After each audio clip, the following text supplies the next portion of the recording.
Shalom semuanya, perkenalkan nama saya Gusti Putra Dita Putra ya. Di sini saya dengan Farel, Farel, Tegar, Mariot, dan juga Ana. nah, terus adalah satu lagi anggota kelompok kami itu Mei yang terkendala untuk masuk, makanya dia nanti tetap ada di video, oke? Jadi di sini kami akan menjelaskan mengenai kerusakan manusia yang menyebabkan kerusakan pada alam. Nah itu, jadi intinya tentang kerusakan di bumi. Sekedar video edukasi saja. Nah tugas ini diatasi oleh siapa?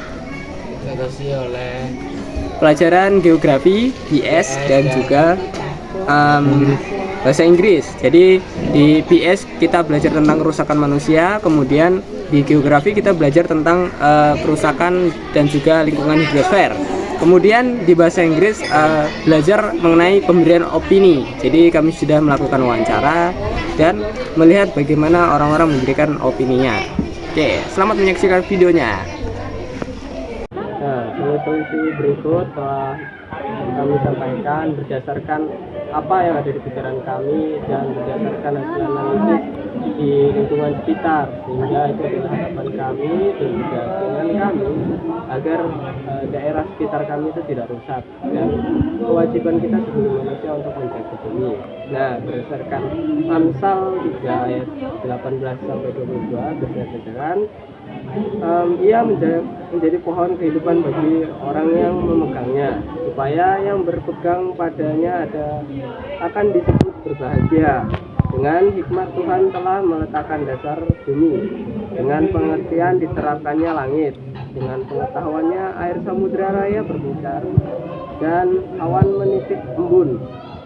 Hai anakku, janganlah pertimbangan dan kebijaksanaan itu menjauh dari matamu, peliharalah itu, maka itu akan menjadi kehidupan bagi jiwamu.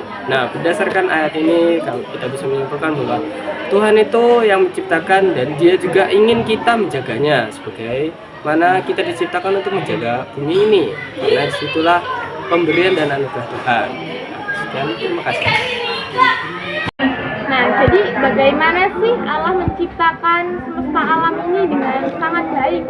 Nah, yang pertama itu Tuhan menciptakan bumi dalam keadaan bumi masih kosong dan belum ada kehidupan di dalamnya.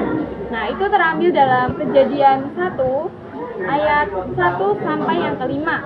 Lalu hari yang kedua, Tuhan menciptakan langit. Saat itu bumi masih kosong dan belum ada benda-benda langit di dalamnya. Yang dimana itu terambil dalam Kejadian 1 ayat 6 sampai yang ke-8. Lalu hari yang ketiga, Tuhan menciptakan bumi. Tanah yang diciptakan Tuhan itu meliputi benua, pulau, bahkan sampai pegunungan. Pada hari yang sama, Tuhan juga menciptakan laut dan tumbuhan, yang dimana itu terambil dalam Kejadian 1 ayat yang ke-9 sampai yang ke-13. hari keempat. Tuhan menciptakan benda-benda langit. Yang dimaksud adalah matahari, bulan, dan bintang. Itu ada di Kejadian 1 ayat 14 sampai 19. Hari kelima, Tuhan menciptakan binatang pada hari itu. Tuhan menciptakan seluruh binatang yang hidup di bumi, baik di darat, di air, maupun di udara. Itu ada di Kejadian 1 sampai ayat 20 sampai 23. Kemudian ada hari ke-6. Nah, di sini Tuhan menciptakan manusia, diciptakan untuk hidup dan mempunyai anak di bumi, serta mengajarkan apa yang telah ada di bumi. Kejadian 1 ayat 34 sampai 31. Nah, Allah melihat bahwa semua yang diciptakannya itu baik. Kalau Allah sudah bilang semua ciptaannya itu sempurna dan dibilang baik, berarti Allah sungguh-sungguh dan menciptakan dunia ini, dan tentunya dengan sangat baik. Lanjut, Tuhan telah menciptakan segala sesuatu sebelum manusia diciptakan. Apa sih alasannya? Nah, bumi dan segala sesuatu di atasnya diciptakan secara rohani, sebelum diciptakan secara jasmani. Kristus membentuk dan mengorganisasi bumi. Dia memisahkan terang dan kegelapan untuk menjadikan siang dan malam. Dia membentuk matahari, bulan, dan bintang-bintang, dan Dia juga memisahkan air dari tanah kering untuk membuat lautan, sungai, dan danau, dan juga membuat bumi yang indah dan produktif. Nah, sekarang juga bumi ini siap diciptakan oleh yang besar dari semuanya, manusia. Contohnya, roh kita juga akan diberi tubuh yang berdaging dan bertulang agar mereka dapat hidup di bumi seperti layaknya manusia. Dan manusia dapat memuliakan dan meninggikan namanya, yaitu terdapat di Yesaya 43 ayat 7 dan Efesus 1 ayat 11 sampai 12 dan 1 Korintus 10 ayat 13. Nah, ternyata itu alasan mengapa Tuhan menciptakan manusia di dunia ini. Terima kasih. Jelasin dari salah satu ciptaannya, yaitu lapisan hidrosfer. Menjelaskan apa itu lapisan hidrosfer? Hidrosfer adalah suatu lapisan air yang menyelimuti kerak bumi berbentuk cairan. Hidrosfer berasal dari kata hidro yang artinya air, serta sfer yang artinya adalah lapisan. Permukaan bumi yang ditutupi oleh air, lapisan yang menutupi permukaan bumi ini disebut hidrosfer. Terus struktur hidrosfer meliputi samudra, lautan, danau, sungai, air tanah, contohnya sumur, serta uap air. Nah, terus pengaruhnya pada kehidupan. Hidrosfer adalah komponen yang sangat penting dalam ekologi bumi karena memainkan peran utama dalam mendukung kehidupan, mengatur iklim, serta menyediakan sumber daya air untuk kelangsungan manusia dan makhluk hidup lainnya. Nah, di sini saya akan menyampaikan berikut fakta-fakta unik air. Yang pertama itu ada banyak kehidupan dalam satu tetes air dan ada banyak hal yang bisa ditemukan dalam tetes air laut. Kemungkinan besar ada jutaan bakteri dan virus di dalamnya. Yang kedua tuh ada 326 juta liter galon di bumi. Diperkirakan galon itu 98%-nya adalah air laut, jadi tidak bisa diminum, dan 3%-nya itu yang bisa diminum, yang dapat ditemukan di lapisan es gletser, sumur, akuafer, sungai, dan danau. Selanjutnya fakta unik mengenai air, yaitu air adalah senyawa terdiri dari 2 atom hidrogen dan 1 atom oksigen. Air dianggap sebagai senyawa dan molekul. Sebelumnya air dianggap sebagai unsur, tapi unsur-unsur hanya memiliki satu jenis atom, dan seperti nitrogen, karbon, dan magnesium. Meskipun susunan kimiawi air mungkin mendasar, sifatnya rumit dan tidak biasa, sehingga besar senyawa lebih berat dalam keadaan padat daripada cair. Namun berbeda dengan air. Air yang berwujud padat atau es dapat mengapung di atas air. Es mengapung di atas air dan menciptakan penghalang isolasi untuk kehidupan.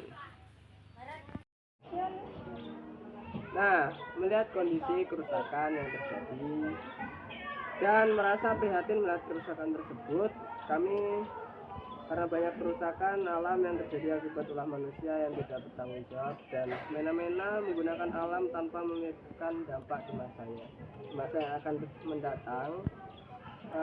Kami mengundang beberapa teman anggota kami untuk memberikan pendapatnya.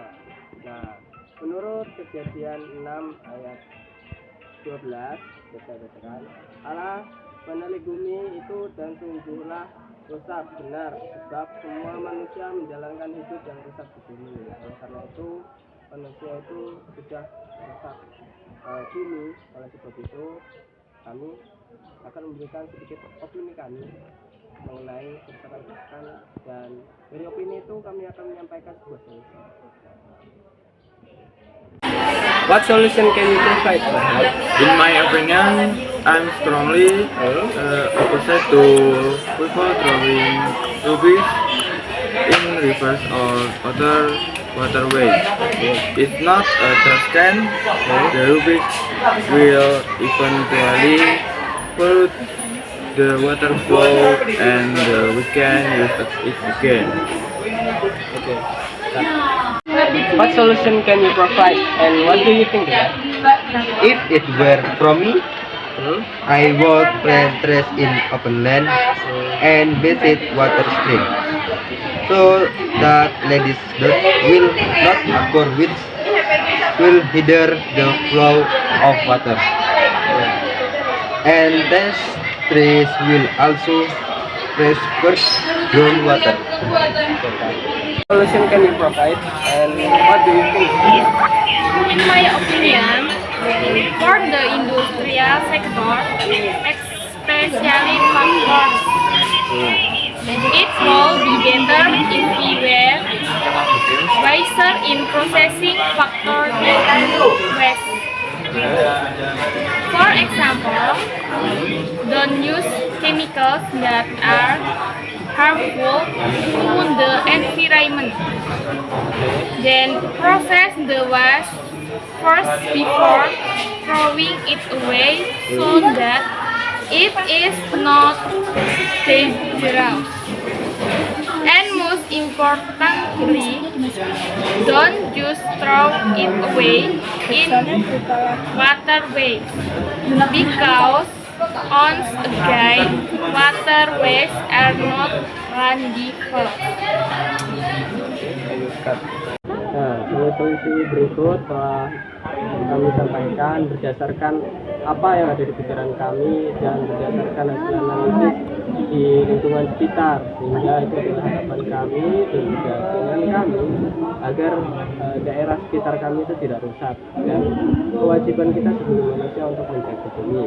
Nah, berdasarkan Amsal 3 ayat 18 sampai 22 bersederhan, ia menjadi pohon kehidupan bagi orang yang memegangnya, supaya yang berpegang padanya akan disebut berbahagia. Dengan hikmat Tuhan telah meletakkan dasar bumi, dengan pengertian diterapkannya langit, dengan pengetahuannya air samudera raya berbicara, dan awan menitik embun. Hai anakku, janganlah pertimbangan dan kebijaksanaan itu menjauh dari matamu, peliharalah itu, maka itu akan menjadi kehidupan bagi jiwamu. Nah, berdasarkan ayat ini kita bisa menyimpulkan bahwa Tuhan itu yang menciptakan, dan Dia juga ingin kita menjaganya, sebagai mana kita diciptakan untuk menjaga bumi ini, karena disitulah pemberian dan anugerah Tuhan. Sekian, terima kasih. Kejadian 1 ayat 28 sampai 30. Ini bunyi firman Tuhan. Allah memberikan mereka, lalu Allah berfirman kepada mereka, beranak cuculah dan bertambah banyak, penuhilah bumi dan taklukkanlah itu, berkuasalah atas ikan-ikan di laut dan burung-burung di udara, atas segala binatang yang merayap di bumi. Berfirmanlah Allah, lihatlah aku memberikan kepadamu segala tumbuh-tumbuhan yang berbiji di seluruh bumi, dan segala pepohonan yang buahnya berbiji, itulah akan menjadi makananmu. Tetapi kepada segala binatang di bumi dan segala burung di udara dan segala yang merayap di bumi yang bernyawa, kuberikan segala tumbuh-tumbuhan hijau menjadi makanannya, dan jadilah demikian. God has created this world for 6 days. First day, God created everything on earth to fulfill all the needs of His last creation, namely human. God gave all of this to be used while we human. We should preserve this natural environment because it is also for our good and survival. Let's take care and preserve of natural juga. Nah, jadi kesimpulannya, Tuhan telah menciptakan dunia ini selama 6 hari. 5 hari Tuhan menciptakan segala sesuatunya di bumi untuk memenuhi segala kebutuhan ciptaan terakhirnya, yaitu manusia. Tuhan memberikan kesemuanya itu untuk dimanfaatkan dengan baik oleh manusia, yang terambil dalam Kejadian 1 ayat 28 sampai yang ke-30. Sudah sepatutnya kita menjaga kelestarian alam ini. Karena itu juga untuk kebaikan dan keberlangsungan hidup kita. Mari jaga dan lestarikan alam di sekitar kita.